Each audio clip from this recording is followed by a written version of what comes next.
Hey, what's going on, everybody? My name is Corey, better known as the Seaman.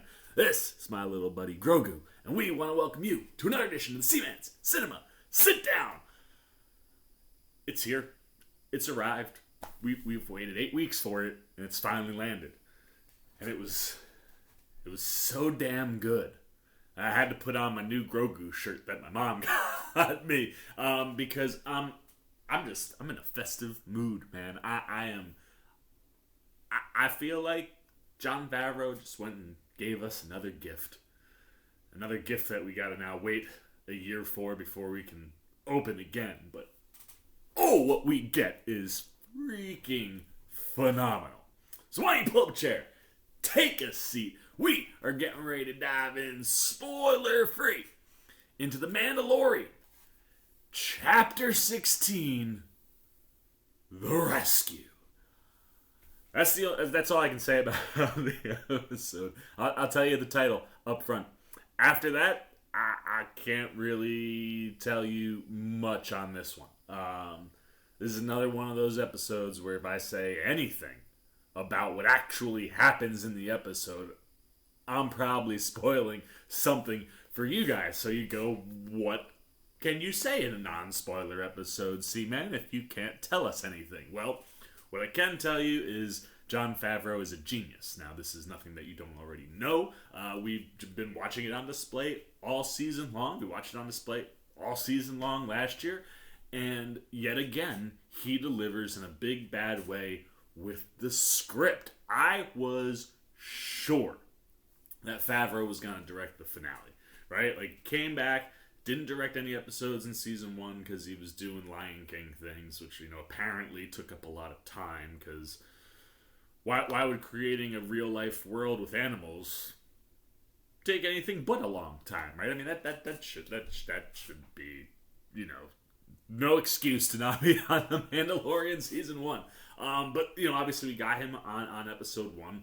And then a phenomenal slew of directors showed up the rest of the way this season to support, get us to Chapter 16. And I would have bet money that Jon Favreau was going to direct Chapter 16. He does not. Peyton Reed is back in the big boys director's chair. And let me tell you, he can hang with the big boys. Oh, yeah, man. This episode is far and away my favorite to date because it just plays with everything that Favreau has built over the last 2 seasons. And he takes what he built and he just executes the perfect landing for the end of this second chapter. I know we're on chapter 16, but I think these seasons are massive chapters in the Mandalorian's book. And I really would have thought that Favs would have taken it on, but Peyton Reed comes in and knocks it out of the ballpark, man. I mean, much like his first episode this year, The Passenger, the Ice Spider episode, knows how to drive you to the edge of your seat with what you're watching. And for me, he leveled up, like, big time in this episode. Like, what Peyton Reed delivered in The Passenger was like a stepping stone to this episode. The action is on fire this episode. And I mean, I literally was cheering and getting nervous and laughing and having a good time and crying.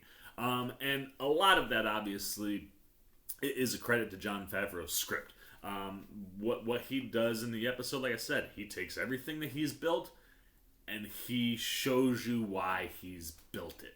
But Peyton Reed comes in and on the alley-oop, the pass coming from Favreau, he slam dunks this episode. This is a big episode, and it felt like a big episode. I've had, I've seen more than one person out there kind of criticize Peyton Reed a little bit for feeling like he couldn't get to that next spot, right? Like, the Ant-Man movies are really good, but it feels like they could be something bigger. Well, if he approaches Ant-Man 3 the way he knocked this one out of the park, I think Peyton Reed can 100% step it up and do something big. Because this episode was huge, man. There's so many big things that go down, and he really does put the cherry on top of that Sunday that Jon Favreau built. And like I said, the script is just phenomenal. It really does play with every level of emotion that you could when it comes to this guy. I mean, like I said, I laughed, I cried, I was nervous, I was anxious, I was excited, I was flabbergasted, I was shocked. Like, everything that you could possibly want in any finale episode of any season of television is here in this one. It's the best episode of the season for me because, like I said, it really shows Favreau and what this show is capable of when it is firing on all cylinders. Now, just about the only other thing that I can talk about without spoiling is once again Mr. Ludwig Göransson. This guy is a genius composer. If you don't get that, I don't know what to say to you. This guy is one of the best composers of this generation, and I'm sure when he's been around as long as John Williams and as John Williams' age, we'll talk about Ludwig Göransson like John Williams and the other greats that have scored things. The way he can take his score and manipulate it and twist it and play with it, and every time he's doing one of those things, it honestly just enhances what you're watching. It's crazy. And the way he tweaks with the theme, it's one of my favorite things about this show, is that like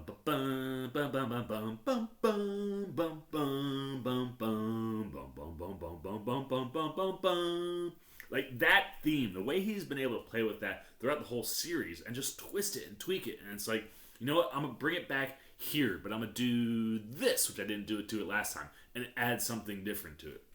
And I'm going to drop it in here like a classic right at the end of the episode. And the next episode, I'm going to drop it in over here and twist it a little bit and then give it to you in a way that you haven't heard it before. And he does that again here. I guess that could be a mild spoiler, but shockingly, Ludwig Göransson plays with the theme.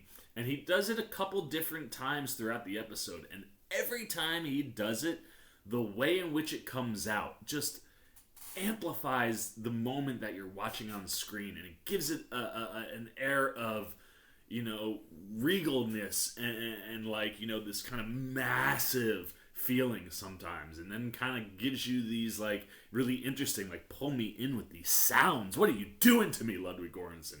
The way he can play with sounds and use sounds as music. Like, the dude, I feel like I say it all the time, but the dude is literally a genius. And the scoring in this episode might be some of my favorite. He does some really cool things with the score. And like I said, it really just amplifies all the moments. That's about all I can say. I will say that also Pedro Pascal, phenomenal as always. He gives one of my favorite performances in this episode. I really liked what he did with what he was given for the finale, and just continues to prove to you time and time again that, like, he is a freaking superstar, man. Like, the class to his acting is just so good and so strong, and he really also puts it all on display here. Like, that range of emotions that he can bring you with just that voice delivery. And here again, it just amplifies what Favreau's written, what Reed is shooting, what Göransson is scoring. He is the perfect person to be that guy and to lead this show. And he gets to be that, man. Like, you get to enjoy Mando at, like, peak Mando. And you get to just see I can't say anything, but you get to see really cool stuff from him. And like I said, Pedro's performance just dazzles every time he is on the screen in that outfit. What we got going on with this guy, you might be asking? I can't tell you. I won't tell you. Because I just won't. I don't want to spoil anything. But obviously, this story has all been leading to, trying to get this guy back the last episode or so. Like, we are trying to go get this little guy, and obviously the episode is called The Rescue. So yes, he's in the episode, and yes, he's fantastic. And everybody else that shows up in this episode certainly comes to play ball. I think you get some of the best out of everyone in this show in the finale. Isn't that the way it's supposed to be? Aren't you supposed to get the best out of everybody at the end. You know, you want to have that alley-oop slam dunk finish, not a little finger roll with finesse shot, you know what I mean? And everybody shows up that needs to show up here to deliver on that alley-oop slam dunk. So, for me, Mandalorian Chapter 16, The Rescue, oh, it was phenomenal. Absolutely phenomenal. I cannot wait for next season. Oh, what Favs is set up and what he's done, and just, oh, it's so good. It's so freaking good. And I tweeted this out, you know, how this episode played with my emotions, man. I was everywhere. I was cheering. I was on the edge of my seat. I was laughing. I was having a good time. I cried. Yes, shocking to see man cried. But the last thing I tweeted is that, you know, and then I went to the bathroom because I thought I could, and then I had to run out of the bathroom because, spoilers, there is a little bit of an end tag sequence, so to speak. Stay after the credits, folks. Mr. Jon Favreau may have pulled a little Marvel action with this one. There might be something after the credits, so make sure you stay around, because I promise you, after cheering and crying and laughing and not being able to use the bathroom successfully because things are still going on, at least they got me to cheer one more time. Standing in my living room pantsless. That's all I'm going to say. I'm going to leave it right there. That's the end of the review. We've gone to a place that we should have never gone. But Mandalorian Chapter 16, The Rescue, beautiful stuff. I loved it. Now the question is, did you? Is this everything that you wanted from your finale? Is it the perfect alley-oop pass for the slam dunk finish? Since we keep using that analogy. But is it that perfect pass and dunk to give you something that's just dazzling and epic and wonderful? You know, did it hit all the notes that that you wanted this episode to hit? What did you think? Don't spoil it. But did you like it? Did you not like it? Like I said, did you think it was what this season built to? Anything that you're thinking there, good, bad, or indifferent, about The Mandalorian Chapter 16, The Rescue, down below in the comment section. Like I said, don't spoil it, man. Don't spoil it for anybody. If I could talk for 10 minutes and not spoil it, you could not comment and spoil it. But please, leave your comments down below. As always, if you enjoyed this video, please give me a thumbs up. And if you're new and you want to come hang out with the old Seaman as we patiently wait for whenever Season 3 arrives, or, you know, you just want to be here anytime I'm talking movies, TV, trailer reactions, and you haven't, you want to come show a little love and support for the Seaman here at the end of the year, boom, jump over there, hit that subscribe button, come join the Cinema Sit-Down Squad, and then hit that little bell if you want those alerts. And until next time, what a season, man. Mandalorian Season 2 in the books.